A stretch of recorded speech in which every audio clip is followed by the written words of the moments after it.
साल 1999, जब भारत गर्मी की छुट्टियां मना रहा था, जब स्कूल बंद थे, जब शहरों में लोगों की जिंदगी सामान्य चल रही थी, तभी उत्तर की बर्फीली चोटियों में एक खामोश तूफान उठ रहा था।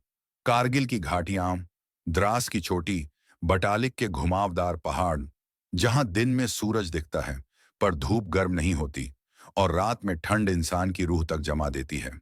उसी जगह भारत की आंखों के सामने छिपकर किसी ने योजना बनाई, महीनों तक, चुपचाप, धीरे धीरे, बर्फ की ओट में। मई 1999, भारतीय सेना की एक पेट्रोल टीम को कुछ अजीब महसूस हुआ। चोटियों पर हलचल, बर्फ के बीच पैरों के निशान, और जहां जानवर भी नहीं जाते वहां इंसान की मौजूदगी।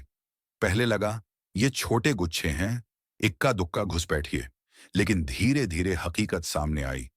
ये कोई साधारण घुसपैठ नहीं थी, ये एक सुनियोजित कब्जा था। सैकड़ों घुसपैठिए नहीं, दरअसल सैनिक, हथियारों के साथ एलओसी के पार से भेजे गए।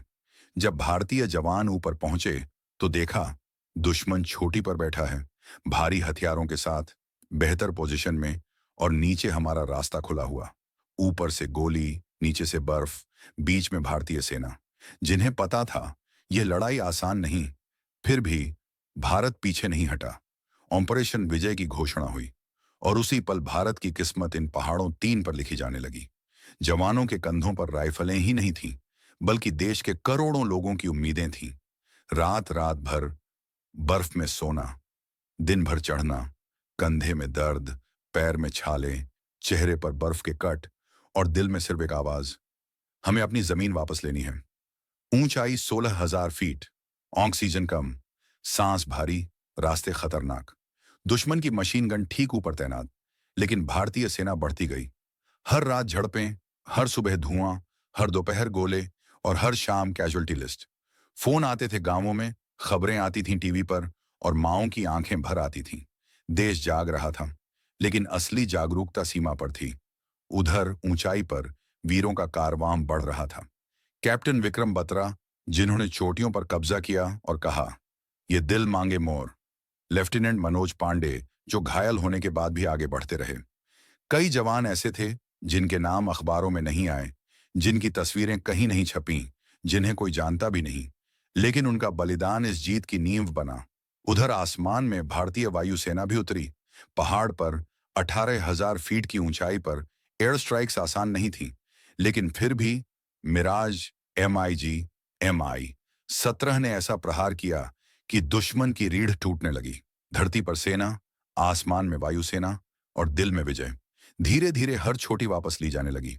तोलोलिंग, मुश्कोह, बटालिक, द्रास, और फिर टाइगर हिल, वो रात जो भारत कभी नहीं भूल सकता। अंधेरा, तेज हवाएं, ऊपर से गोलियां, नीचे जवान, किसी को नींद नहीं, किसी को थकान नहीं, किसी को पीछे हटने का डर नहीं। और सुबह हुई, टाइगर हिल पर तिरंगा लहरा रहा था। 4 जुलाई 1999 को भारत की दिशा बदल गई।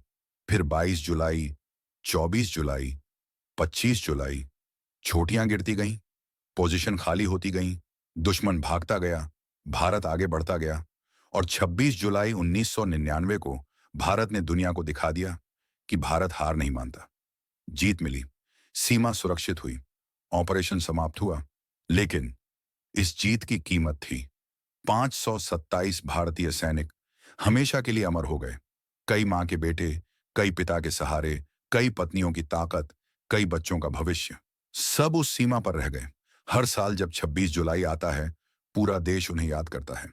कारगिल हमें याद दिलाता है कि देश सिर्फ नक्शा नहीं होता, देश उसके रक्षक होते हैं, जिनकी वजह से हम चैन की नींद सोते हैं। ये जंग भले खत्म हो गई हो, लेकिन इसकी कहानी हर भारतीय के दिल में आज भी जारी है। जय हिंद।